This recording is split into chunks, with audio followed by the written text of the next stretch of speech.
आपलं थर्ड सम झालं होतं का रे 3.3 च 3.3 च थर्ड सम झालं होतं का? Yes sir. हा चलो बेट नाव फोर्थ सम. फोर्थ सम आहे सर आता. काय सम आहे सर आता ना. फोर्थ सम घ्यायचं आणि थर्ड पॉईंट 3.3 च प्रॅक्टिस सेट 3.3. हा सर ठीक आहे ठीक आहे.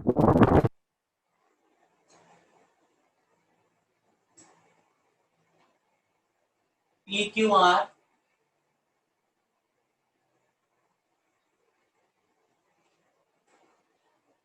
PT is the first median, then second median is third median G, and it divides in the ratio 2:1 मध्ये. आता यात पहा त्याने काय काय दिलंय. इन ट्रायंगल PQR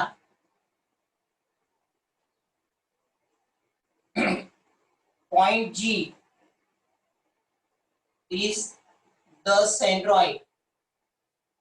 सेंट्रॉइड काय त्याने म्हटलेलं आहे. is centroid of triangle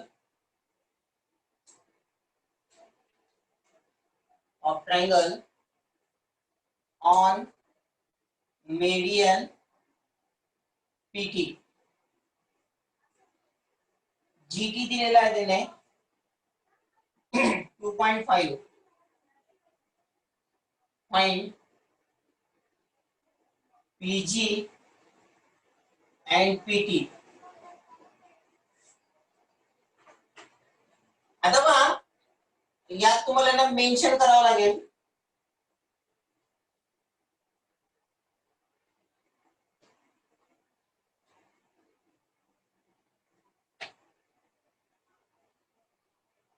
यात तुम्हाला मेन्शन करावं लागेल G divides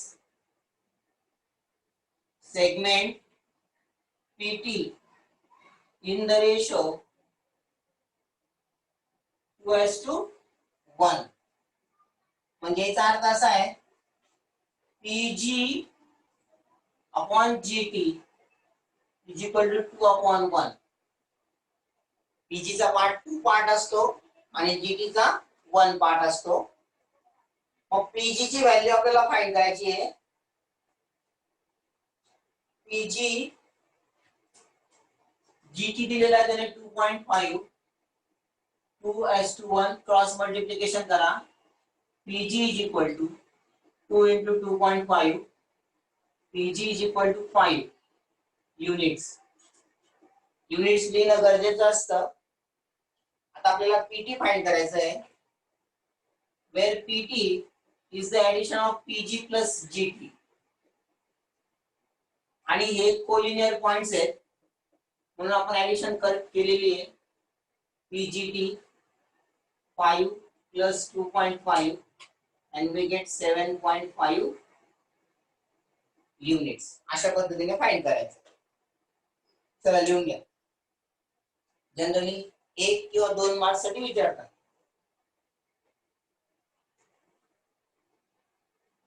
तर मिलिंद सरांचा प्रॉब्लेम असा झालाय राजांनो, त्यांना बरं वाटत नव्हतं. ते थोडे क्युअर झाले. त्यांची मम्मी आई आजारी पडली तर त्यांना श्रद्धा हॉस्पिटल जे आहे ना त्या ठिकाणी ऍडमिट केलेलं आहे. तब्येतीने थोडेसे वीक असल्यामुळे जास्त त्रास होत होता त्यांना. आता ऍडमिट केलेलं आहे म्हणून काल सरांना त्या गडबडीत सर तुमचा क्लास घ्यायचं विसरले.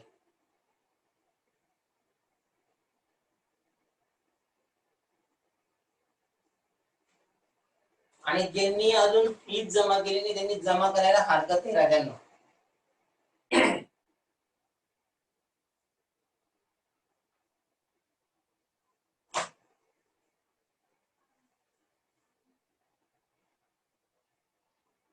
आणि ते पर्सनली फोन करणं योग्य वाटत नाही. आम्हाला तर योग्य वाटत नाही.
अच्छा, लिहून झालं असेल तर आपण पुढचा पाठ घेऊ.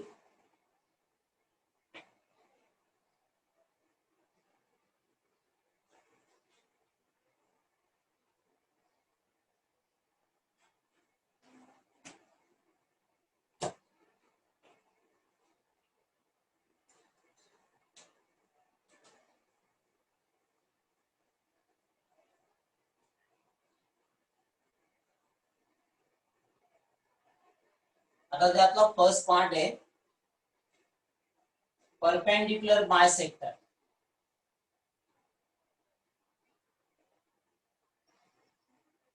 समजून घ्या त्याला. समजा तुम्हाला हा सेगमेंट दिलेला आहे AB. परपेंडिक्युलर बायसेक्टर कसा ड्रॉ करतात तुम्हाला माहिती आहे. मोर दॅन हाफ डिस्टन्स घ्यायचं कंपास मध्ये. इकडे एक आर्क मारायची, इकडे एक आर्क, इकडे एक आर्क, इकडे एक आर्क, आणि ती आर्क जॉईन केल्यावर तुम्हाला परपेंडिक्युलर बायसेक्टर मिळत असतो. म्हणजे परपेंडिक्युलर बायसेक्टर हा जर आपण ड्रॉ केला तर इकडची एक आर्क, इकडची एक आर्क, इकडची आर्क आणि इकडची आर्क, अशा पद्धतीने आपण जॉईन करत असतो. This is perpendicular to this segment and this divides this segment in two equal parts. म्हणजे हा जो पॉइंट असतो तो एक्झॅक्टली मिड पॉइंट असतो.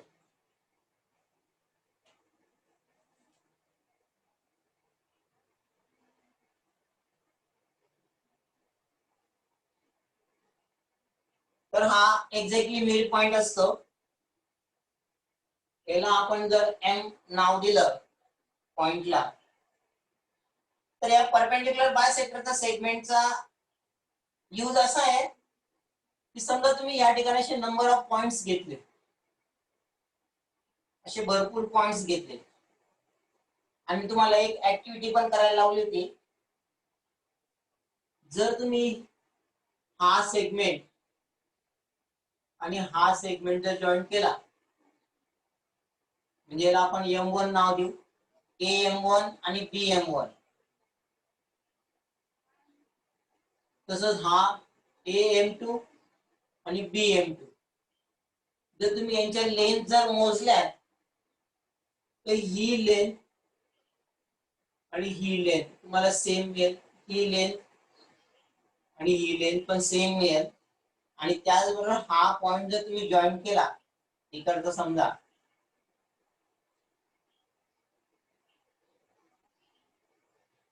अशा पद्धतीने.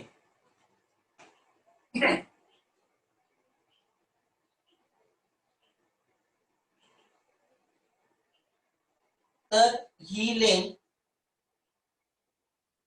आणि ही लेन सेम मिळेल तुम्हाला, आणि हा झाला तुमचा M3 पॉइंट. म्हणजे यावरून आपण काय स्टेटमेंट तयार करू शकतो की हा जो परपेंडिक्युलर बायसेक्टर आहे, म्हणजे ही जी लाईन आहे त्या लाईनला आपण परपेंडिक्युलर बायसेक्टर म्हणत असतो. आणि ह्या लाईनवर जर तुम्ही कुठलाही पॉइंट घेतला तर तो ह्या एंड पॉइंट पासून इक्वल डिस्टन्स वर असतो. याची स्टेटमेंट अशी वा, every point on this perpendicular bisector is at equidistance from the end points of this segment. म्हणजे या एंड पॉइंट जर आपण घेतला तर या सेगमेंट पासून प्रत्येक पॉइंट हा इक्वल डिस्टन्स वर असतो. याच एक ऍप्लिकेशन स्पायडर जे तयार करतो ना, जाळं तयार करतो का, त्या जाळ्यामध्ये पण तो षटकोनी आकाराचा तयार करत असतो का अशा पद्धतीने. समजा तिथे या ठिकाणी अशा पद्धतीने असेल तर तो या ठिकाणचा तार आणि हा तार सेम डिस्टन्सवर असतो का.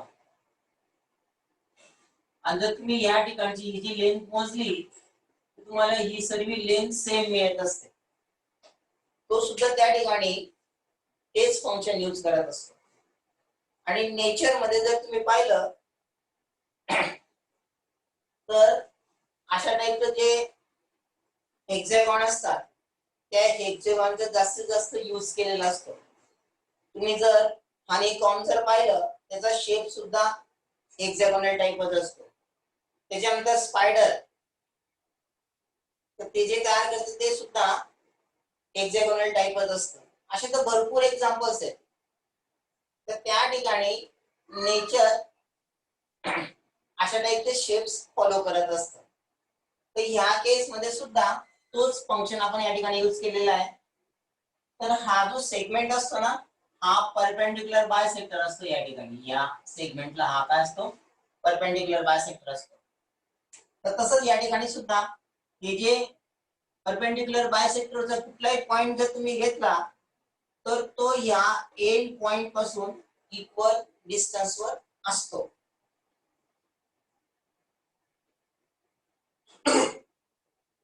तर मग याची जी स्टेटमेंट आहे ती तुम्ही बुक मध्ये पाहून लिहायची आणि ती बाय हार्ट लर्न करायची.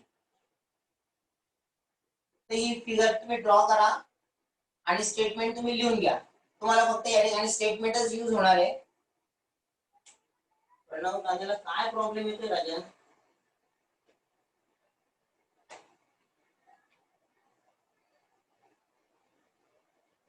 तर त्याची स्टेटमेंट काय पहा, every point on perpendicular bisector of a segment is equidistant from the end points of the segments. He statement फक्त लिहा आणि फिगर ड्रॉ करा.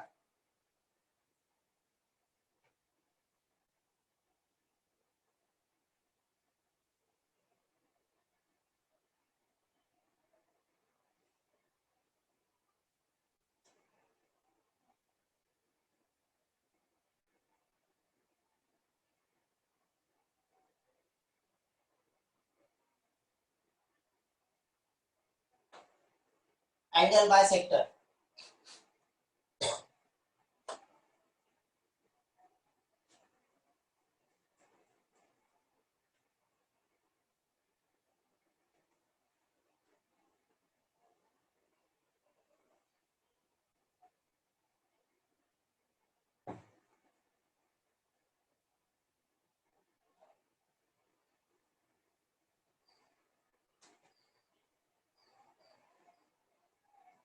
आता अँगल बायसेक्टर मध्ये काय असतं पहा. Suppose if we draw this type of angle, समजा याला नाव दिलं आपण AOB.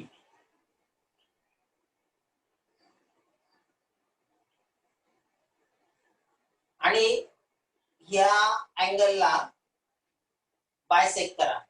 तुम्हाला माहिती बायसेक्ट कसा करायचं, एक सम डिस्टन्स इन अ कंपास आणि अशा पद्धतीने आर्क ड्रॉ करायचा आणि हा जॉईन करायचा.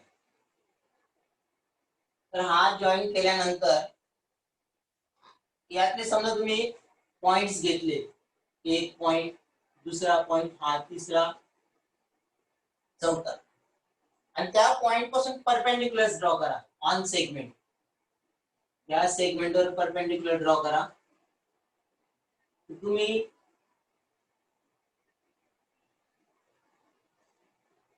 या ठिकाणी ऑब्झर्व जर केलं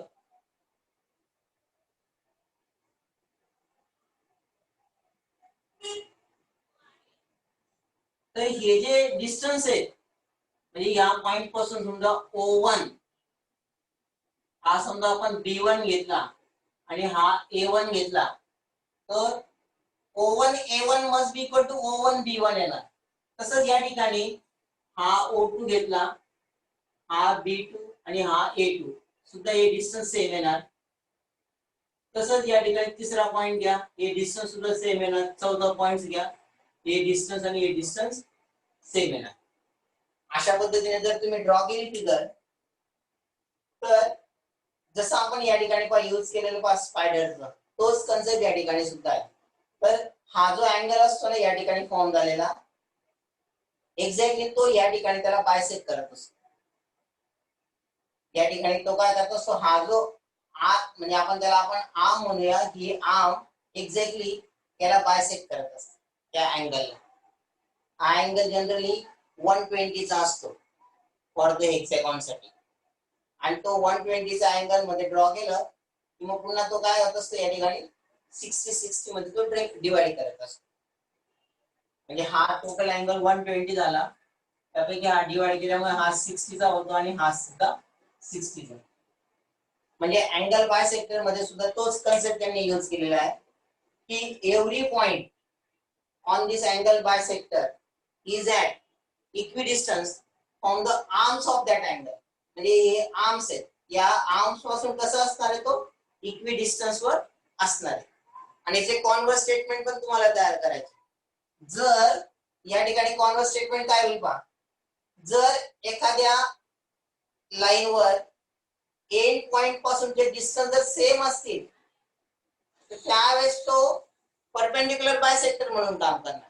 तसंच या ठिकाणी सुद्धा आर्म पासून जर एखाद्या रेवर जर सेम डिस्टन्स वर पॉइंट असतील तर त्यावेळेस तो जो रे असेल तो रे अँगल बायसेक्टर म्हणून काम करणार. तर दोघांचे स्टेटमेंट आणि फिगर लिहून घ्या आणि त्या स्टेटमेंट तुमच्या बाय हार्ट लर्न असल्या पाहिजे राजांनी.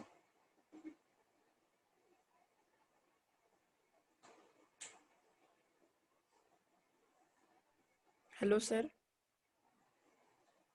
सर सर प्रणवला ऍडमिट करा ना. हा का प्रणवला ऍडमिट करा सर, तो मेसेज करतोय. प्रणव येवले सर, तो मेसेज करतोय इकडं. दादांना त्याला मी 2-3दा ऍड केलं, त्याला काहीतरी प्रॉब्लेम येतोय, पण त्याला ना ऍड हो म्हणा. चल सांग बरं त्याला. Okay sir.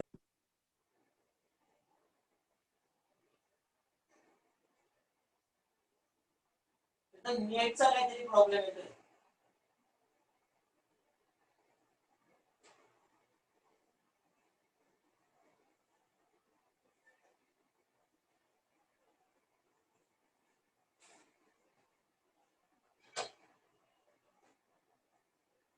मी हा पॉइंट शिकवत असताना कमीत कमी तो 3दा बाहेर गेला आणि मी त्याला 3दा ऍड केलं.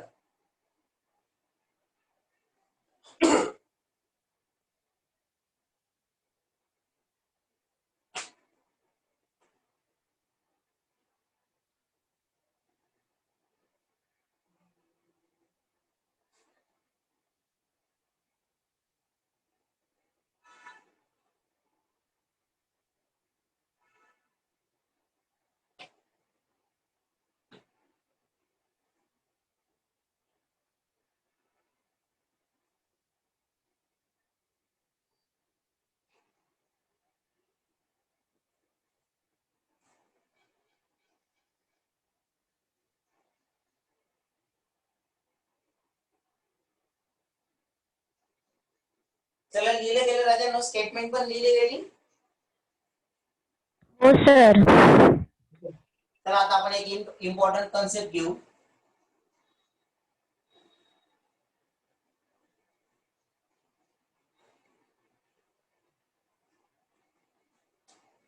हे फर्स्ट फिगर.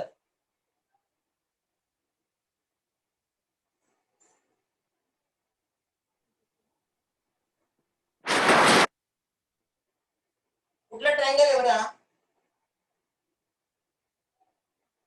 थांबा एक मिनिट, प्रणवला आपण ऍड करूया.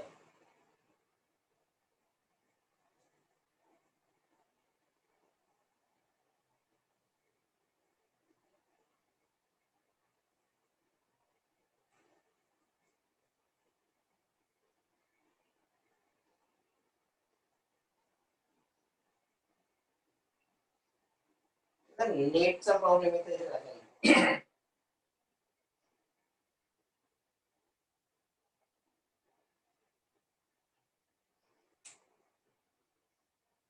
चला, हा ट्रायंगल कुठल्या टाइपचा आहे? Equilateral triangle. इक्विलॅटरल.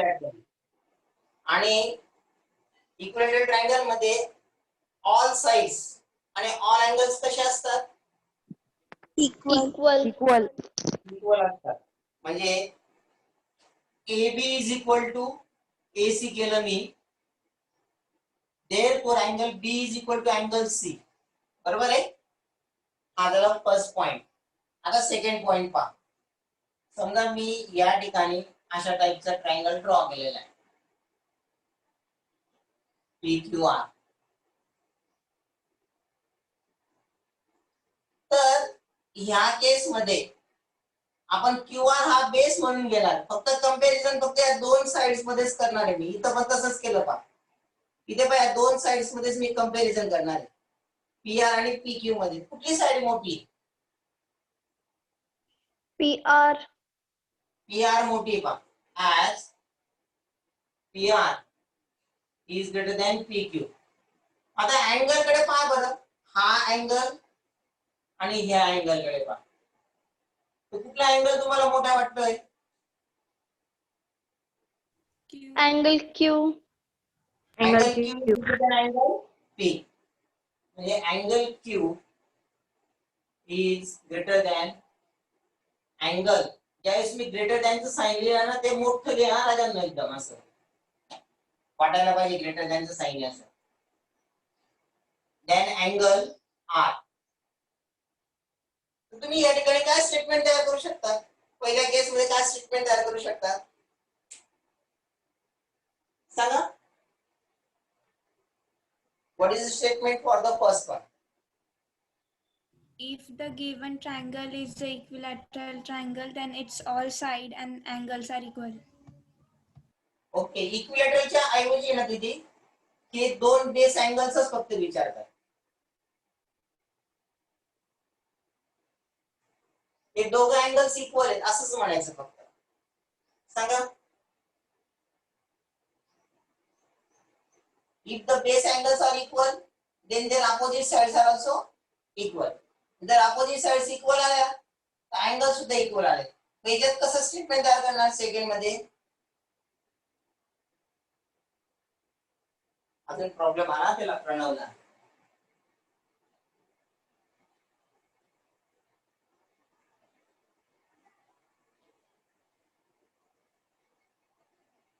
प्रणव दादा काय प्रॉब्लेम येतोय रे?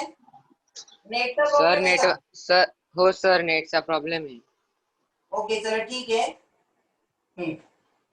तर मग आता पहा, PR ही PQ पेक्षा मोठी आहे. अँगल Q हा ग्रेटर आहे अँगल R पेक्षा. मग तुम्ही या ठिकाणी काय स्टेटमेंट तयार करू शकता सांगा?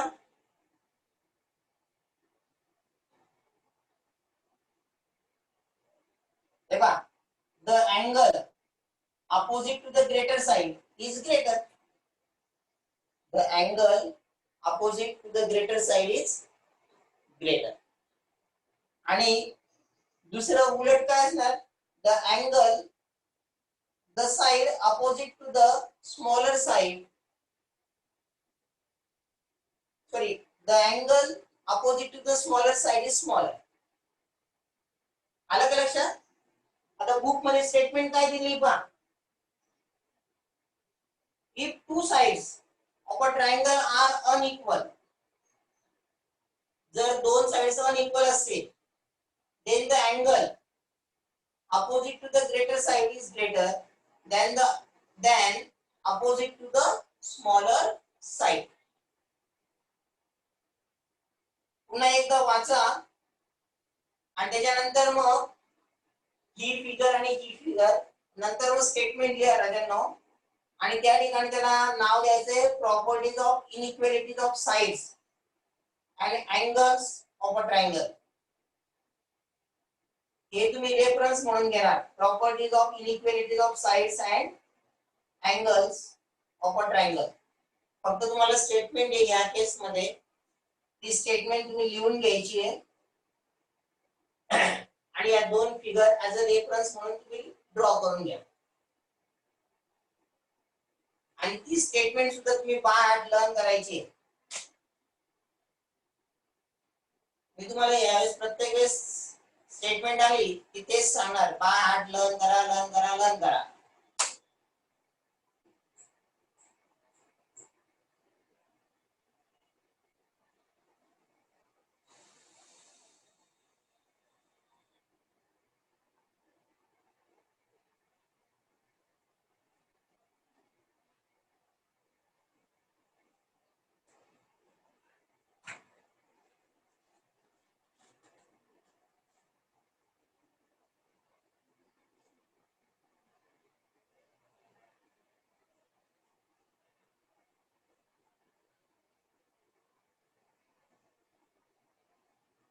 चला झालं असेल.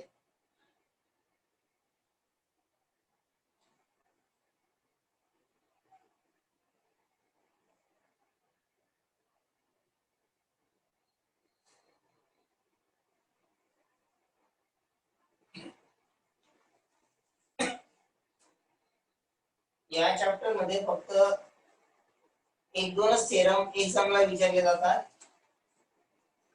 स्कूल मध्ये कुठले कुठले थेरम्स घेतात ते पाहूया आपण.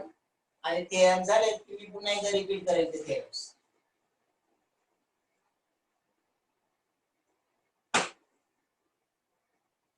पण त्याच थेरमच्या बॅक साइडला दिलेले पेज नंबर 42 ला दिलंय पहा.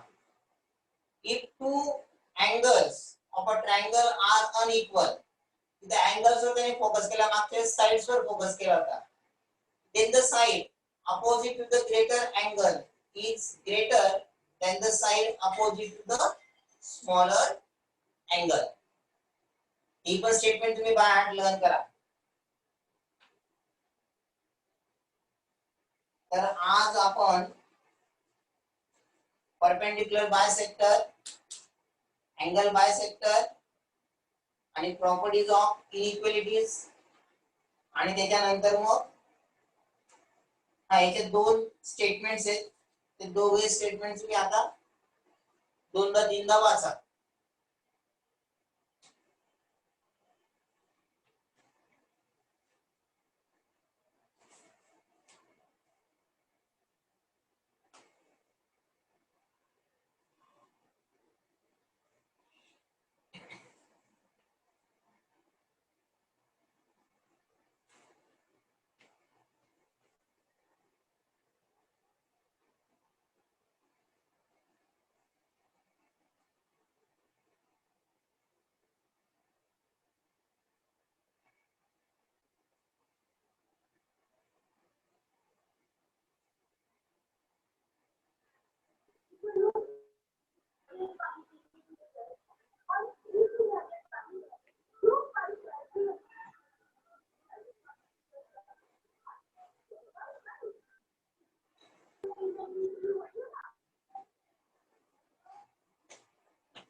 स्टेटमेंट तुम्हाला लर्न करायचे आहेत. परपेंडिक्युलर बायसेक्टर, अँगल बायसेक्टर, त्यानंतर inequalities of sides.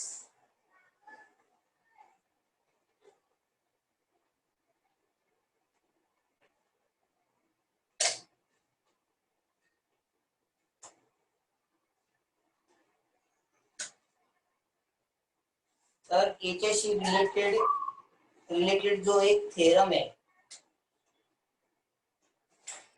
Page number 43 ला दिलाय पहा.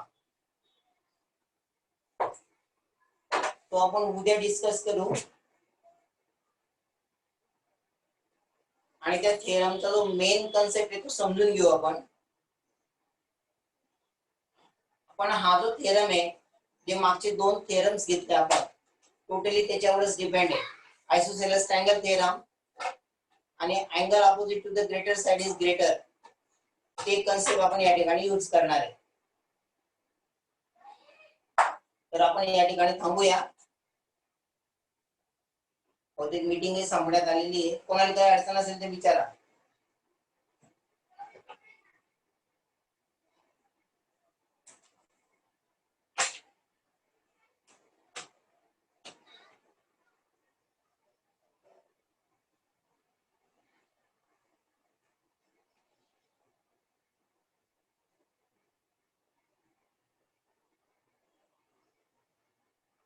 काही अडचण आहे का?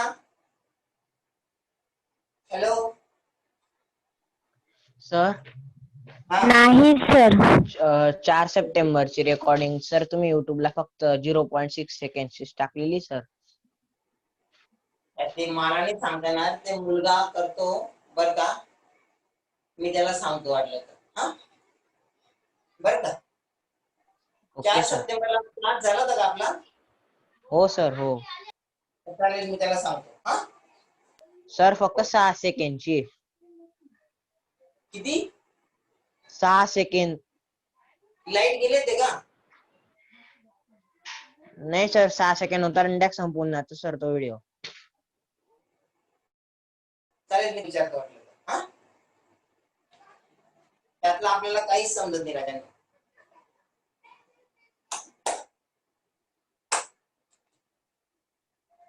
पण जॉमेट्रीकडे स्टेटमेंट लर्न करा राजांनो. That is very very important.